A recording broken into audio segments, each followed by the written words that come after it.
ለትውልዳችን መንበርከክ ሲያቅተን ትውልዳችን ማንኛውም የጥፋት መንፈስ ያንበረክከዋል። አህመዲን ጀበልና ኦርቶዶክሳዊ ጥላቻ ማብቂያቸው መቼ ነው?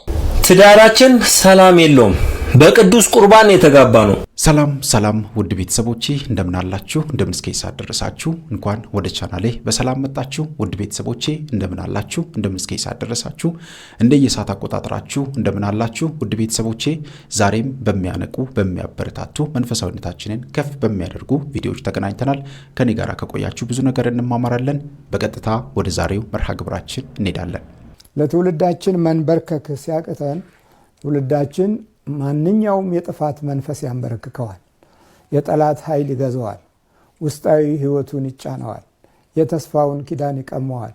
ራእዩንና የወደፊቱን የህይወት ዓላማ ማግኘትም መረዳትም መያዝም እንዳይችል ተደርጎ ከውስጥ ይያዛል። እዚህ የተንበረከከለት ልጅ ለረጅም ዘመናት ከመወለዱ ጊዜ ጀምሮ የተያዘ ልጅ ነው።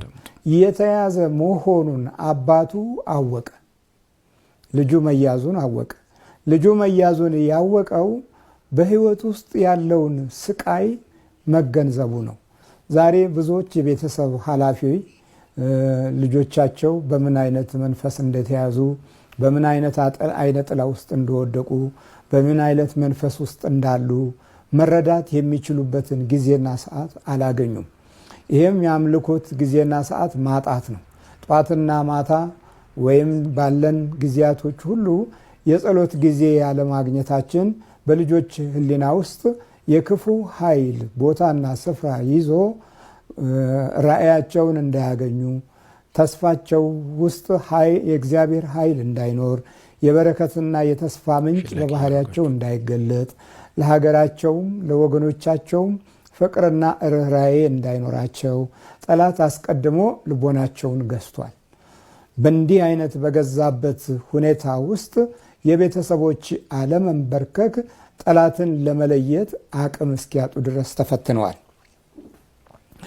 ለልጁ ማንነት አባትየው ትልቅ ጥንቃቄ አድርጓል። ምክንያቱም የልጁን ጉዳት በደንብ አይቶታል፣ ተገንዝቦታል፣ ተረድቶታል። ስለዚህ እሳትና ውሃ ላይ እየጣለ ህይወቱን እንደሚያሰቃየው አውቋል። ጊዜና ሰዓት እየለየ እንደሚያጠቃው ተረድቷል። ስለዚህ እኛም እንደዚህ አይነት መረዳት ሊኖረን ይገባል።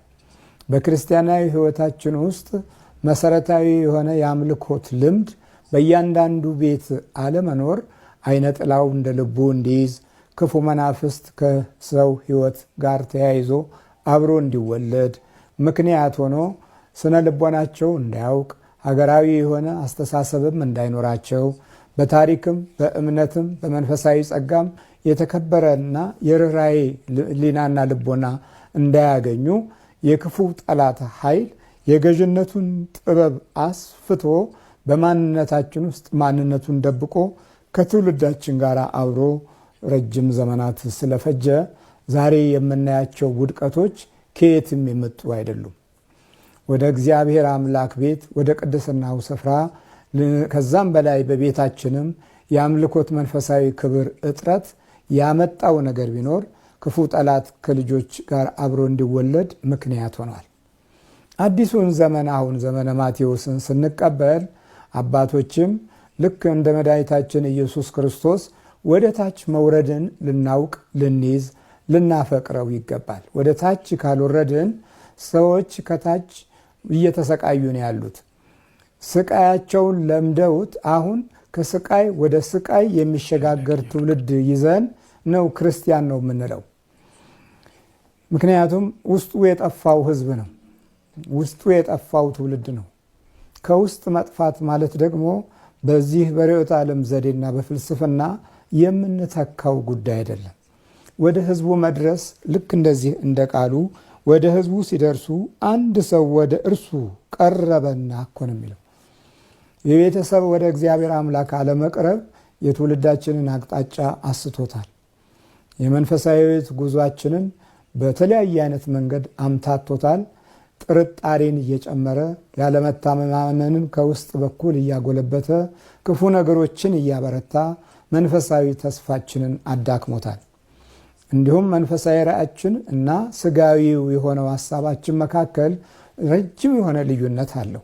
መንፈሳዊ ራእይ ከውስጥ ሲጀምር በጎነት፣ ቅንነት፣ መልካምነት፣ ገርነት፣ የዋህነት፣ ትህትናና ፍቅር አብረው የሚተከሉ የመንፈስ ቅዱስ አሰራር በአኗኗራችን ውስጥ የሚገለጥበት ጥበብ ነው። ይሄንን ጥበብ ዞር አልገን ተውነው። ስለዚህ በባህሪያችንም በህሊናችንም በኑሯችንም ሁሉንም አይነት በረከት እንዳጣነው ስንማስን እንኖራለን።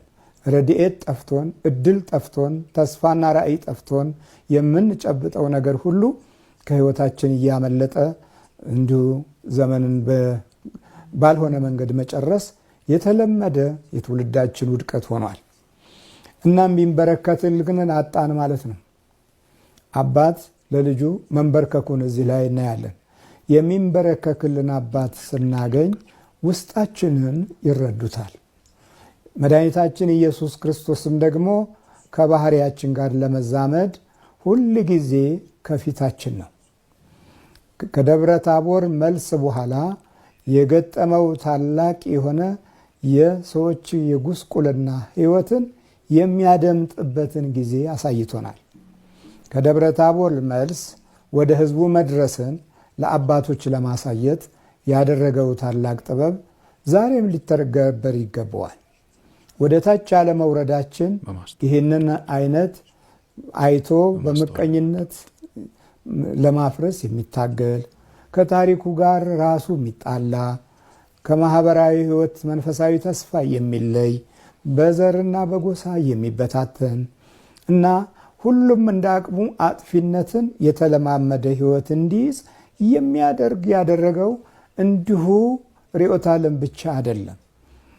ወደ ታች ደርሰን ውስጡን ልናይ አለመቻላችን። ትዳራችን ሰላም የለውም።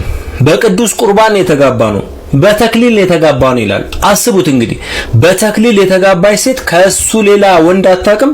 በተክሊል ያገባት ወንድ ደግሞ ከሷ ሌላ ሴት አያውቅም። ነገር ግን ተግባብቶ በፍቅር መኖር አቅቷቸዋል ማለት ነው። አያችሁ፣ በተክሊል መጋባታችሁ አይደለም፣ በቅዱስ ቁርባን መጋባታችሁ አይደለም።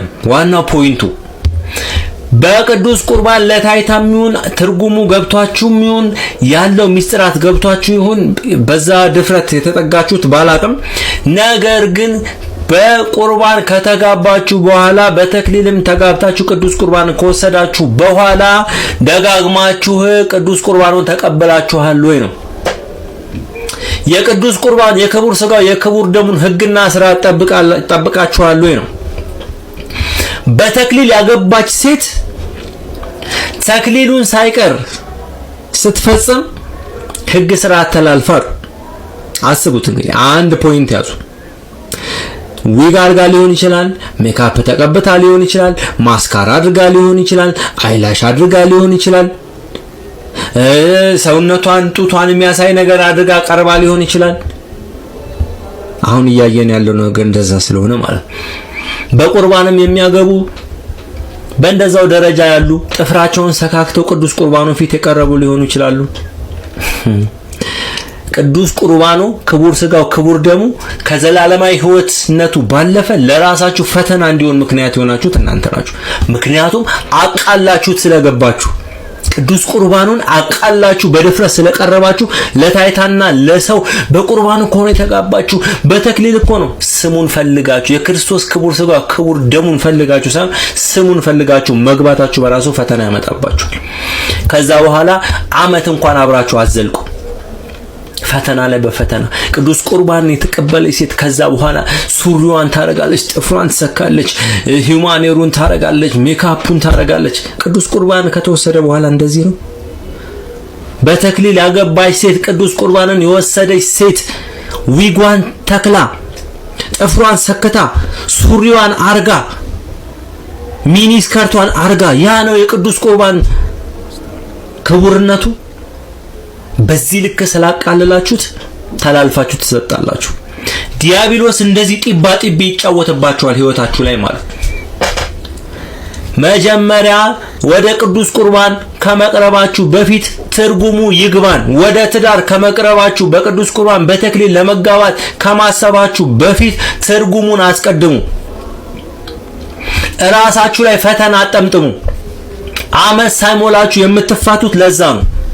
በዛ ደግሞ የቤተሰባችሁ ዛር አለ በይ እያለ በልበል እያለ በአደፋፍሮ የሚያስገባችሁ አለ። ማንን ተማምናችሁ እንደሆነ አላውቅም። ለማንኛውም በቅዱስ ቁርባን የተጋባችሁ ወይም ልትጋቡ ያሰባችሁ ሰዎች መጀመሪያ ትርጉሙን ተረዱት። ለቅዱስ ቁርባን ያላችሁን ክብር ከፍ አድርጉ። ሶስተኛ ከተጋባችሁ በኋላ ቶሎ ቅዱስ ቁርባንን ተቀበሉ። አብዛኞቻችሁ ከተጋባችሁ ከተቀበላችሁ በኋላ ቅዱስ ቁርባኑን ዓመት 2 ዓመት 3 ዓመት ይሆናችኋላችሁ አንድ ላይ ሆኖ እንኳን ለመቀበል ማለት ነው። ስለዚህ ቅዱስ ቁርባኑ ከዘላለም ሕይወትነቱ ባለፈ እናንተ ስላቃለላችሁት በእናንተ ምን ይሆንባችኋል? ፈተና ይሆንባችኋል። ለዚህ ነው ትዳራችሁ የማይዘልቀው። ስለዚህ ለማንኛውም ማስተዋልን ያድለን። ለቅዱስ ቁርባኑ ክብር ይኑራችሁ። አህመዲን ጀበልና ኦርቶዶክሳዊ ጥላቻ ማብቂያቸው መቼ ነው? ሰላም ጤና ይስጥልን፣ እንደምናችሁ።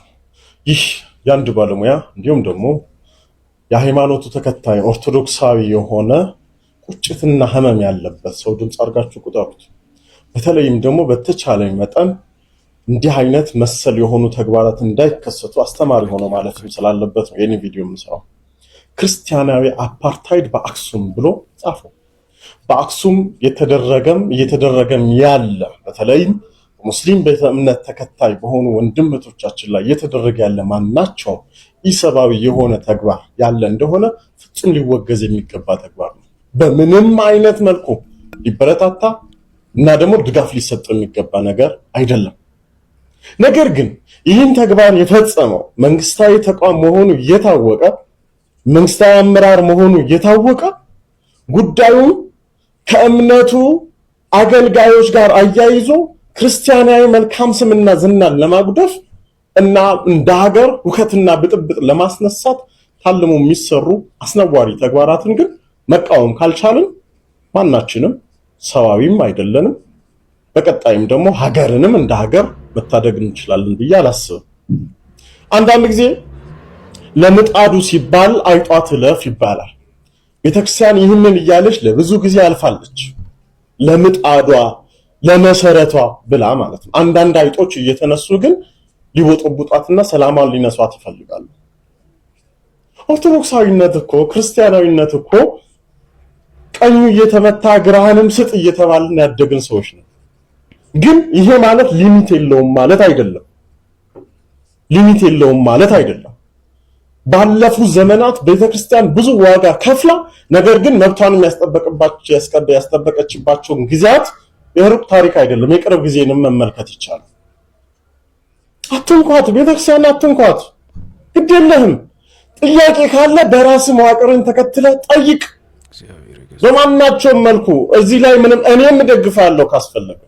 ደግሞም እኮ ልክ እንደኛ ኦርቶዶክሳውያን የህግ ባለሙያዎች እንዳሏችሁ ሁሉ የሙስሊም ቤተ እምነቱን መብትና ጥቅም የሚያስጠብቅ ባለሙያ ተዋቅሯል። ለምን በዚያ በኩል መብትን አታስጠብቅ? ወጥተህ ለምንድነው ሁከትና ብጥብጥ ሃይማኖትን ከሃይማኖት እምነትን ከእምነት ሊያጋጭ የሚችል አስነዋሪ ነገር የምትናገረው? አዋቂነት ግን አይደለም ወንድም ማለት በሰውነት ወንድሜ ነህ። ነገር ግን ድንበሬን ስታልፍ እኔም በሰውነት ድንበርህን ልናልፍ የምንችልባቸው ነገሮች ሊመጡ ይችላሉ። በጣም ጥንቃቄ ስለሚያስፈልግ ማለት ነው። አሁን ስለዚህ ሐሰተኛና የጥላቻ ንግግር አዋጁ መሰረት ተደርጎ የኮምፒውተር አዋጅን መሰረት ተደርጎ እንዲህ አይነት አስነዋሪ ድርጊቶች መንግስትም ቆም ብሎ ሊመለከት ይገባል። እውነቴን ነው የምለው፣ ሲሪየስሊ ይሄ በስሜታዊነት የተናገርኩት አይደለም። ከራሴ ጋር በጣም ለመማከር ሞክሬያለሁ፣ ቼክ ለማድረግ ሞክሬያለሁ፣ ባላንስ ለማድረግ ሞክሬያለሁ። ግን ወደ ኋላ ሄጄ በተመለከቱ ቁጥር ሀይ ባለመባሉ ምክንያት ነው እዚህ ደረጃ ላይ የመጣው ማለት ነው።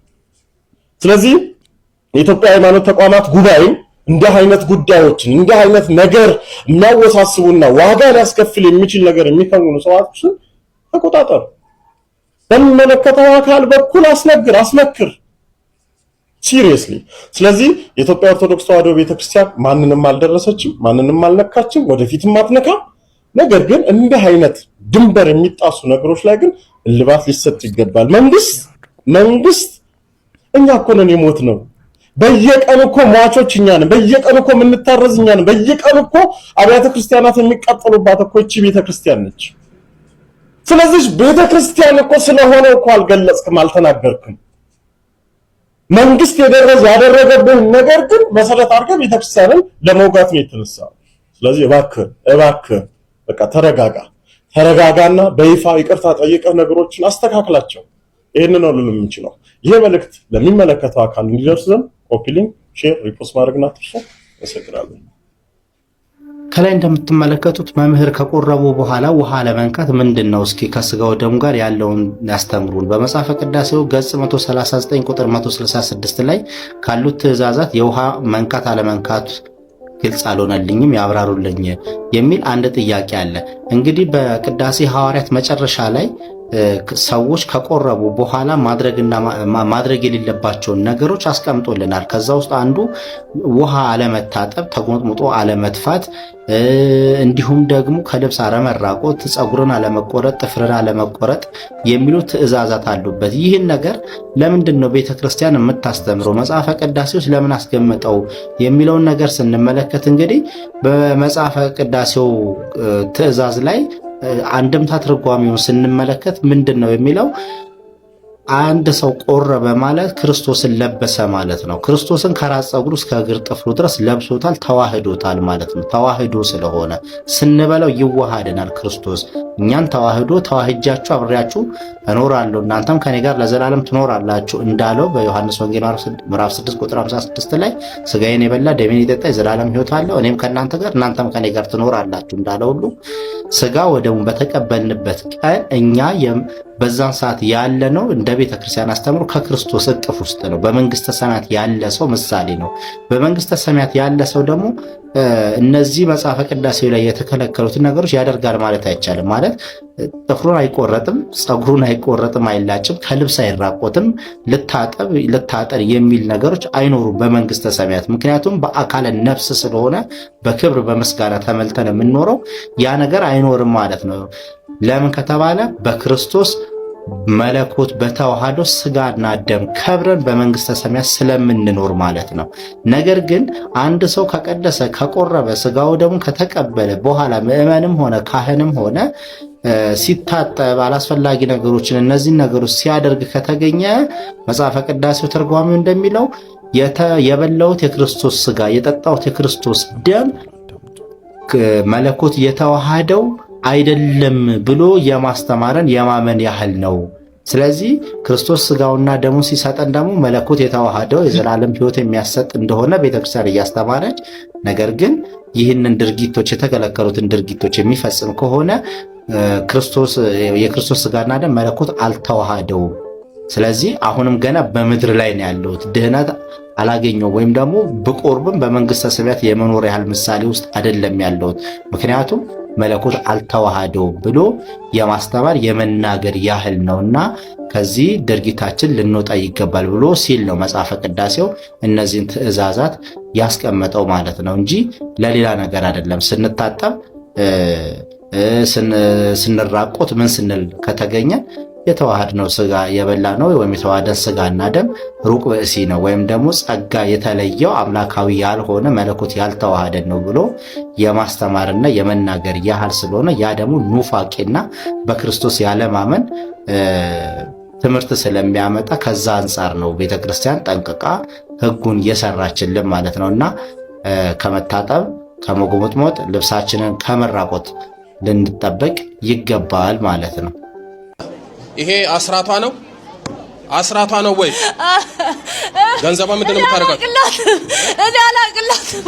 አይጠጋ ሰላቢና አዎ ዳራ ብዙ ነኝ ብዙ ነህ። ሌላ ማን ያለው? ሰላም ለጥላማለ። እሺ ሌላስ? የቤተሰብ ዛር አለው።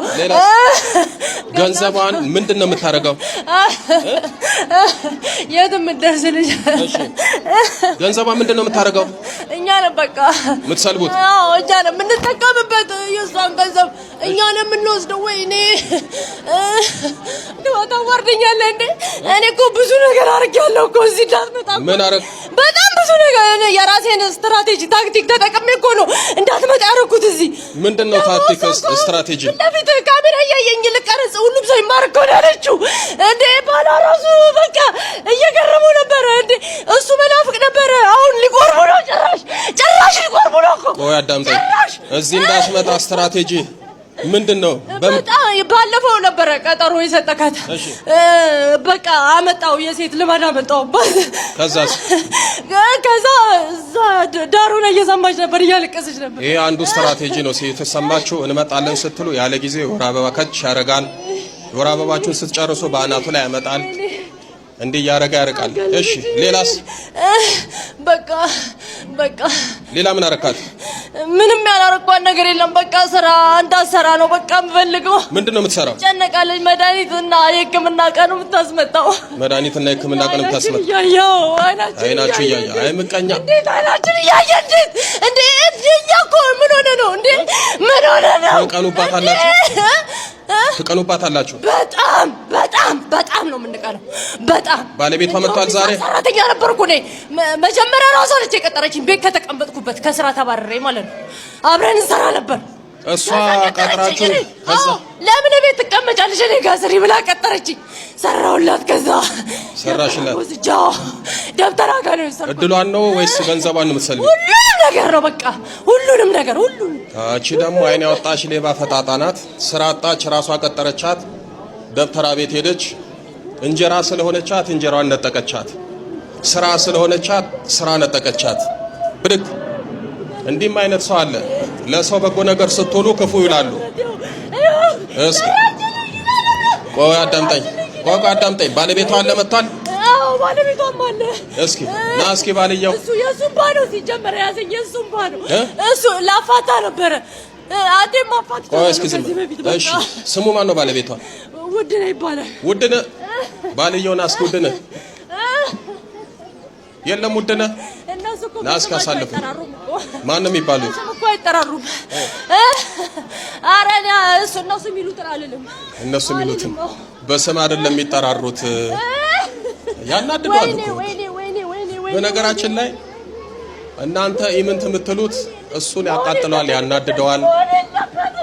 ለእናንተ ቦታ የሌለው ነገር ለሱ ቦታ አለው። እኮ አንድ ነገር በቃ እሷ እኮ ዛሬ ስላልተጋለጠ እኮ ብላ እኮ ልትሄድ ነበረ። እንዴት እንደዚህ መሆን እኮ የለበትም እኮ። እኔ እኮ ምን ሆነ ነው እንዴ? ኧረ በስመ አብ እንዴ!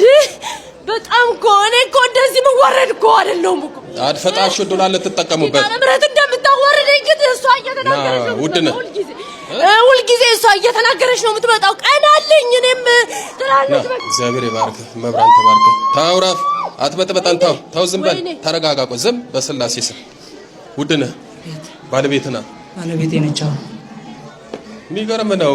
ይኸው አስራት ይዛ መጣች፣ ተያዘ። ትዳራችሁን ይበጠብጣል። በጣም ነው የምንጣለው። ያልሆነ ነገር ትናገረኛለች፣ አዝናለሁ። ቢሮ መግባት አትፈልግም። በቃ ቢሮ ራሷን ያማታል። ጸበል ነው ይዣት የምዞረው። እሷ በህዋነት ያደረገችላቸው ሰዎች ናቸው እንደዚህ የበደሏት። እንጀራ የሆነች ስራ የሆነች የራስ ሰው መልሳ እንደዚህ ያደረገች የቤት ሰራተኛና አብራ መሰራ የቀጠረቻቸው ሰራተኞች ናቸው እንደዚህ ያደረጉት። ቴሌግራም ላይ ላከችልን አባ ስለ ቅዱስ ሚካኤል ሆነ። እንዴት ዛሬ ሆነ? እንዴት ማለት እኛ ብዙ ነገር ነበር ያቀድነው። ምንድን ነው ያቀዳችሁት? ዛሬ ሆነ እንዴ? ምንድን ነው ያቀዳችሁት? ውስጥ እኮ ሆነን ማለት ነው።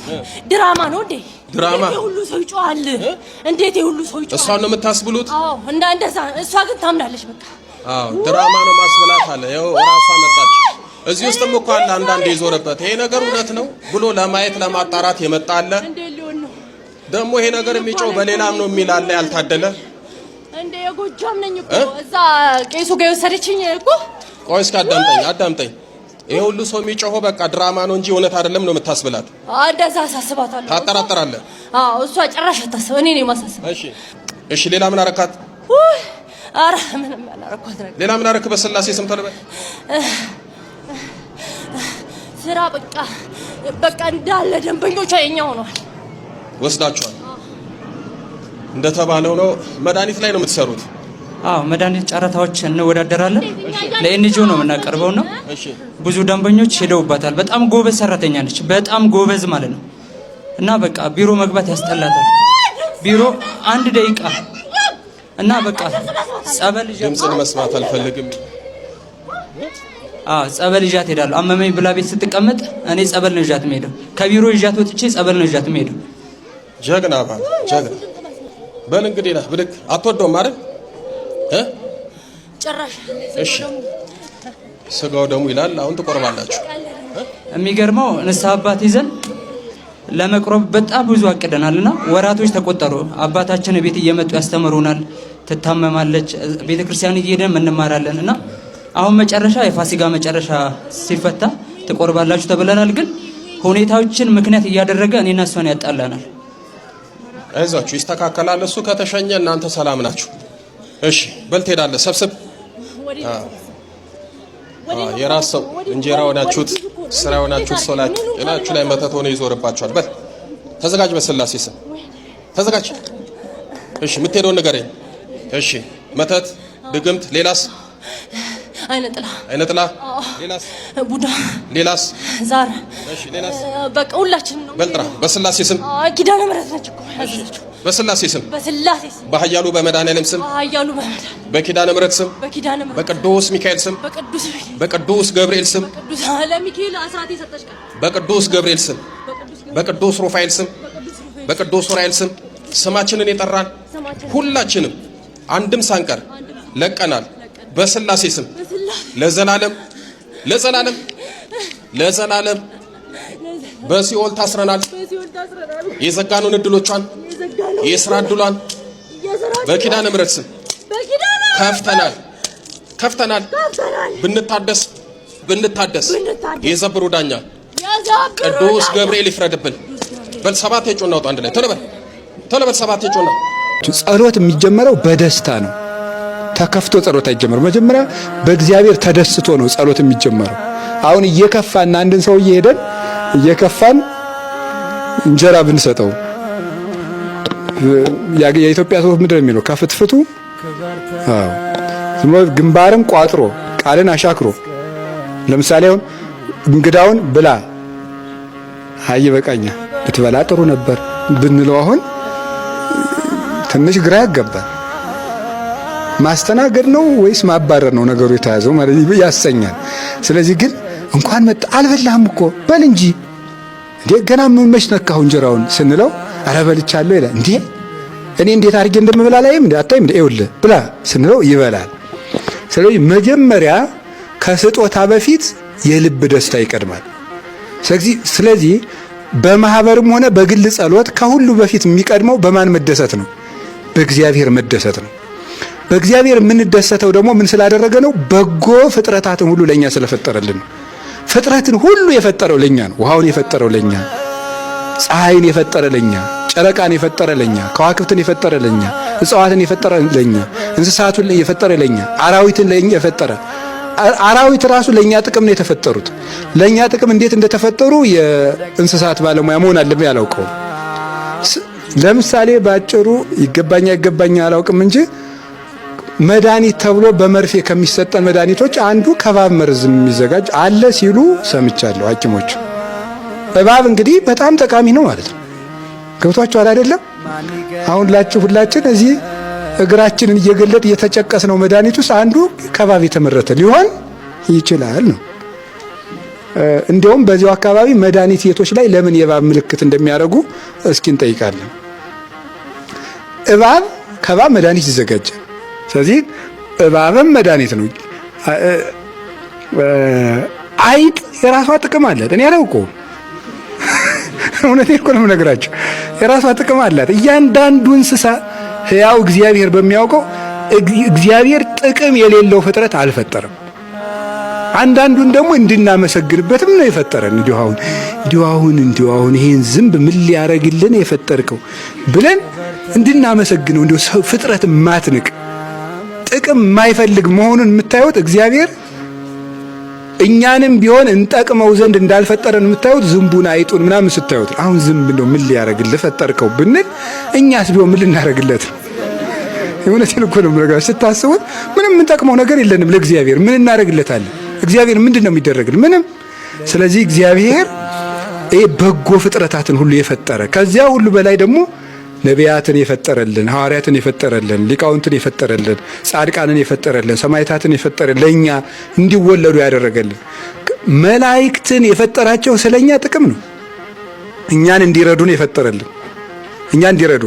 አንድ ሰው እግዚአብሔር ያሳያችሁ፣ ክርስቶስ ያመልክታችሁ፣ ለአንድ ሰው 2 መላእክት ጠባቂ አሉት። ታውቃላችኋል? አሁን እኔ እንደዚህ ስል እኔ በርኩበት ጠባቂ መልአክ አለ። ለዚያውም የማይክደኝ ጥሎኝ የማይሄድ እንቅልፍ የሌለበት የማይሰለቸኝ የማይታዘበኝ ማለት ነው። አሁን ከእናንተ መካከል እኮ እያንዳንዳችሁ 1-3 ቀን አብረን ብናድር ስንቱን ትታዘቡኝ ነበር? የሰው ኃጢአቱ ብዙ ስለሆነ ማለት ነው። ስበላ ልትታዘቡ ትችላላችሁ።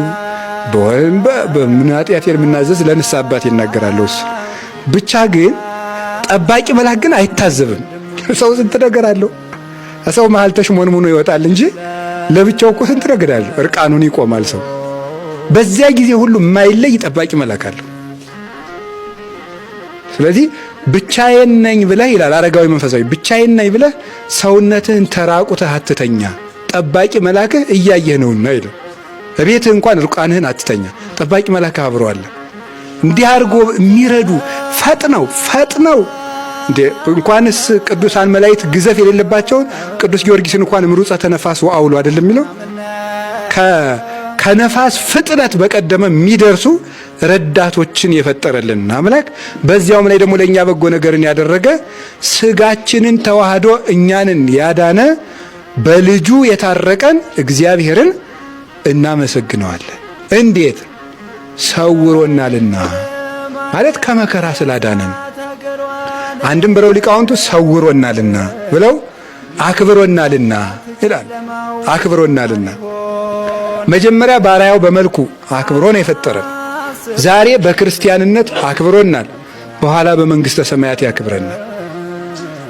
ያ እንዳከበረን ምልክቱ ክቡር ሰው ክቡር ልብስ ይለብሳል። እኛ የለበስነው ክርስቶስን ነው። ክቡር ምግብ፣ ክቡር ንጉሥ ክቡር ምግብ ይመገባል። እኛ የነገስታት ልጆች ነንና ከምግብ ሁሉ በላይ የራሱን ስጋ የራሱን ደም እንድንመገብ ፈቅዶልናል። ይሄ ክርስቶስ ለኛ ያደረገው የሰጠን ክብር ነው። በዚያውም ላይ ደግሞ ነውረኛ በሆንበት ጊዜ ክብሩን መጋረጃ አድርጎ ከሰው ጋር እንድንኖር ያደረገን እሱ ነው። የድሮ ኃጢአታችን እግዚአብሔር ዛሬም ቢሆን የምንሰራውን እያወጣ በዚህ በካባችን በቀሚሳችን በእናንተም በነጠላችሁ ቢጽፈው ኑሮ ማን ቆሞ ሊያስቀድስ ይችላል? አይቻልም።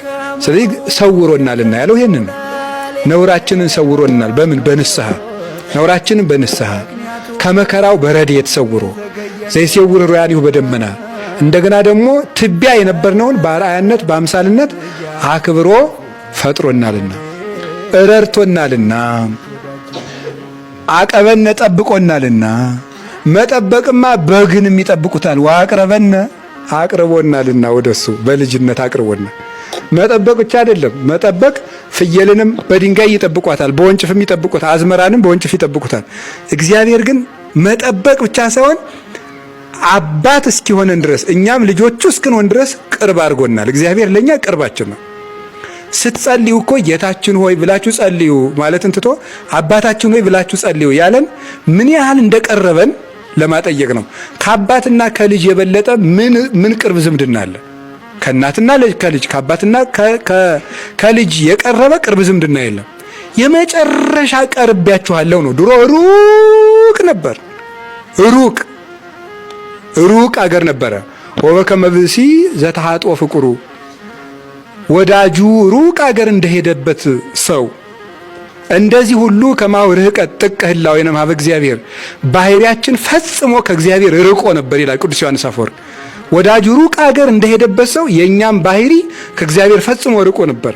ስለዚህ እኛን እስኪያገኝ ድረስ ተከትሎ መጣ። ፈለገንም፣ ባገኘንም ጊዜ በትከሻው ተሸከመን።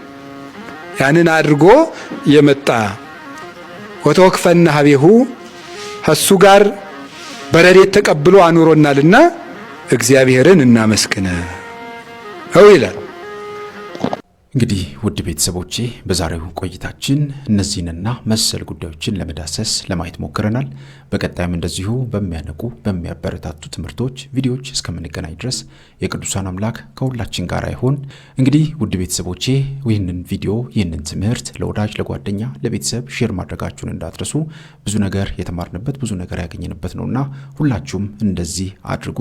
ሌሎችም እንዲቀየሩ ሌሎችም እንዲለወጡ ሁላችንም ልንተጋገዝ ልንደጋገፍ ይገባል። እግዚአብሔር አምላካችን ከሁላችን ጋር ይሁን። ይቆየን። አሜን።